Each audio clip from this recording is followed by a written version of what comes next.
Sonic is known for many things. Consistency isn't one of them.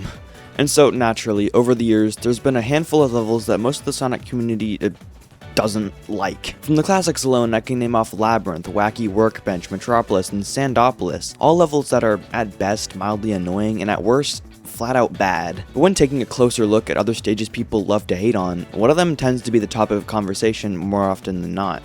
Planet Wisp. Being the final zone in Sonic Generations, many players criticize Planet Wisp for the giant break in 3D towards the halfway mark, along with numerous other things. However, when I first played it, I actually found myself enjoying the stage and its challenging but rewarding level design. It became one of my most replayed stages in Generations, and I started to wonder why so many people disliked it. I personally think that there's more positives than negatives to Planet Wisp, and while now it's far from my favorite level in Generations, I truly believe that it doesn't deserve most of the hate that it tends to receive. And today, I'll go through each section of Planet Wisp Act 2, I'm not even going to try to defend Act 1, screw that level, and explain all the ways that it excels in its level design. So sit back, relax, I don't know, put this video on the background where you eat or goon or play Lost World 3DS or something. It's not like I'll know. Now, we of course need to start with arguably the best portion of the level, the first 3D section. This is the part that everybody likes, and it's very easy to see why this is. The beginning of Planet Wisp Act 2 comes out, insane, with one of the best sections in a 3D Sonic game, period. And I think the best thing about this section is its openness. While this might not be the most open a 3D Sonic game in general has ever been, that same argument can definitely be made for the boost games. This isn't uncommon for Generations, as almost all stages in this game's lineup are more wide than they are tall, but it's even more so for Planet Wisp. In the very first 3 seconds, there's a handful of ways to progress to the top of this ledge. The easiest and most straightforward way is by homing attacking these 3 enemies along the steps, but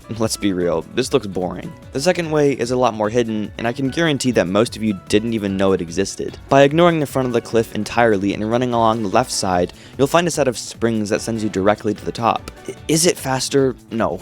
Is it easy to pull off? Also, no, not usually. So yeah, it may be completely useless, but it's cool that it's even there. Anyways, the easiest way to traverse this part is to start with the blast off skill and jump over the enemies and skip the entire thing. Now, does this get rid of some of the challenge? No, because homing attacking doesn't need any skill at all, and it looks freaking awesome, so yeah, I do this every time. Then we cross this pit before ending up on some falling platforms. Again, there's 3 ways to go about this part, with all 3 being dependent on your current skill level. If it's your first time playing, or if you just don't have good reaction time, you'll likely fall down to the bottom and be forced to take that path until the huge convergence a couple seconds later. I would talk about that part, but I realized while writing this that I deleted the footage. But take my word for it, it's still pretty fun. There's a nice drifting part, some more falling platforms, optional homing attacks. It follows the same exact principles as the rest of this 3D section. But anyways, if you can react quick enough, you'll end up on this cannon that sends you across another gap in terrain. Except, this isn't the best way to cross a gap. Oh no. If you're a real pro at Generations, you can line up on the furthest falling platform just before it falls and boost hop over the cannon, then use its built up speed to air boost to the next checkpoint. Not only is this a major time saver, but it also makes your run look and feel so much smoother.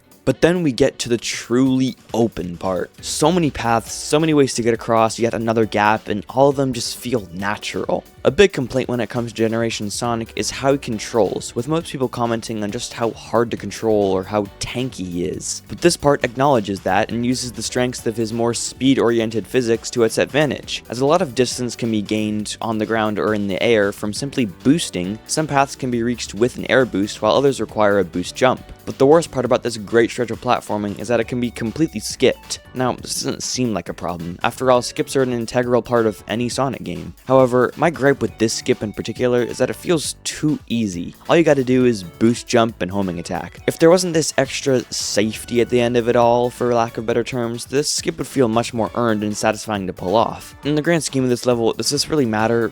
No, not really. Even though this skip is easy, that doesn't take away from the fact that it still feels really nice to do. And this is what I and everybody else adores about this part. Just from the first few seconds of the stage, the amount of skill and creativity that can be applied is incredible, and it leads to every run feeling different from the other, no matter how minor that difference might be. Mixing and matching routes to go faster was a key part of games like CD, and I personally think that it's the best design philosophy that a game like Sonic can have, so I'm very glad that this level has some of that. But after all this openness, we're stuffed with automation! Except, I don't think that it's a big deal here. While it might be true that I don't like how rails work in modern Sonic games, I think it's fine in this instance. These rails don't overstay their welcome, as they only last a couple of seconds, and while there is very minimal challenge with these Eggman springs, you do have to actually pay attention here. So yeah, rails could be better here, but I honestly don't care. But now, after a quick drift, we're finally on to the first 2D section. This part is pretty short, like only 5 seconds if you know what to do, but I think it makes up for that with how exploitable it is. Again, this part is made with Sonic's speed and generations in mind, and it lets the player go fast while still having some very basic platforming and challenge elements mixed in. The best way to get across this stretch is to simply boost along the bottom path and perform some homing attacks before going up this ramp. Now, on the surface, the structure may seem very similar to Force's with how easy it is to traverse. So, what's the difference? Well, I have one very simple excuse: the storytelling of this level. You see, the first 3D and 2D parts both take place outside in the vast, peaceful home of the Wisps. But in the later part of the level, the environment shifts from this serene forest to the depths of Eggman's factory. The difference between the two locales is drastic, and that's even reflected in the gameplay, as you'll soon come to find out. Whereas the outside area is free and allows you to truly express yourself, the factory is consolidating and very unforgiving. So this first 2D section essentially acts as this final stretch of free, simple gameplay before the level significantly ramps up in difficulty. And now, we're on to the part that most people hate: the factory. This is the area that occupies the entire rest of the stage, with no return to the greenery and beautiful views of the outside. This is also the part that is entirely 2D, unless you count that short little quick-step section. Now, I'll admit, this can be jarring at first, going from this huge open area to a section triple its length that's also in 2D. But at this point, I'll admit, I don't even care anymore. And let me let you in on a little secret. This part is open, and let me tell you an even crazier secret: it can actually be fun. However, the way you save time and go fast in this part is very different from how you would in literally any other part of Generations. And for most players, they never realize this, attempt to gun through it, and then complain when they inevitably get hit by a saw or other object and are slowed down significantly. This is where the level's storytelling really kicks in. If you want to go fast here, you actually have to wait. A lot. Most notably, the missiles and moving saws will hit you if you don't take the time and wait for them to pass. By doing this, you save yourself the time loss that comes from getting hit. This section is more of a platformer than ever in a boost game, so it can definitely take a bit to get used to how Sonic can make precise movements in a tight 2D environment. My best advice is not to boost through it. Yes, this is a boost game, but if you try doing that here, you'll end up falling to the bottom path every time, and it'll suck. There are still parts that can be sped up by boosting, but for the most part, it functions more as a quick break from platforming to catch your breath rather than your main way of garnering speed. This makes the section feel like Sonic 1, where platforming was the focus of most stages, and speed was a reward for skillfully maneuvering your way through the platforms. While this might not make the level feel like a boost game, I personally like it. I like having to earn my speed, and while the boost was created to counteract just that, I think Sonic Team did a great job here in bringing back that old philosophy without removing the boost entirely. These small falling platforms add another layer to the challenge, as you now need to traverse them with even more care to reach the top path, otherwise you'll fall and won't get another chance to reach that point again. This part here, with the moving saw over a falling platform, hosts two great examples of how you need to be wise with your actions in this part. If you just decide to jump in while the saw is coming down, you'll most likely be hit by it and fall into the path below. Or if you drop down onto the falling platform too early, you most likely won't have a good enough opening to jump into the next part before the platform collapses. Or this part right next to it, where if you jump off the platform as it's falling, you'll reach another set of platforms. My god, how many times have I said platforms? But anyways, this little part right here is simply a warm-up to test your platforming skills with the modern Sonic's physics before the true test begins. The final big stretch covers roughly 2 whole minutes of pure platforming, and you know what?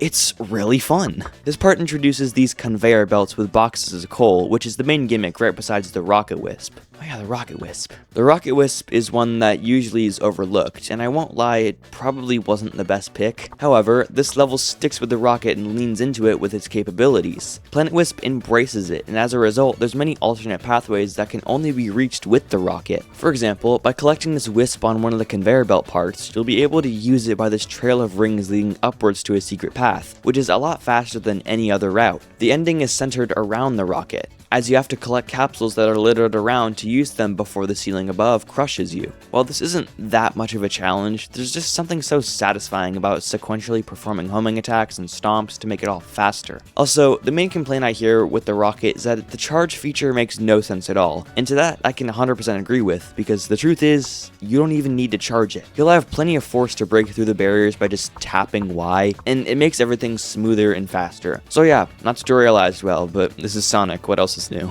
I think it's also important to touch up on the conveyor belts a bit more, because they're actually much more complex than you might expect. Sure, moves, and you can jump off of it and all that, which adds its own challenge, but there's actually ways to gain, manage, and retain speed with them. I'm sure you already know this, but you can boost on these platforms, and it actually allows you to go pretty fast without the worry of falling to a more inconvenient place in the level. You also retain all of your boost speed when jumping off the conveyor belts, which is definitely useful when trying to soar to a farther spot that cuts off more time. These few simple features add just enough depth so that the player can experiment with things such as what speed they like, if they want to risk jumping off, things like that. This goes a long way in making this part more replayable, as you actually spend a decent amount of time on these things, all things considered. When combining all these gimmicks, features, and level design philosophies, this long 2D section really comes together to make a long stretch that rewards experimentation as well as thoughtful and wise actions with bursts of speed. While most may not like this, I personally think this is a great way to handle speed in Sonic, as it actually feels rewarding to finally have a stretch of boosting and such. The only thing that I don't like about this all is that it doesn't give you much room to experiment with Sonic's actual physics without being punished most of the time. But when it's only 2 minutes, I kinda care less about all that, and I can more so appreciate what we have. The way I see it, Planet Wisp as a whole is an almost perfect ending to Sonic Generations. It encapsulates the best of both Sonic's 2D and 3D playstyles, with the vast open 3D sections, as well as the platform-heavy speed as a reward 2D sections. I personally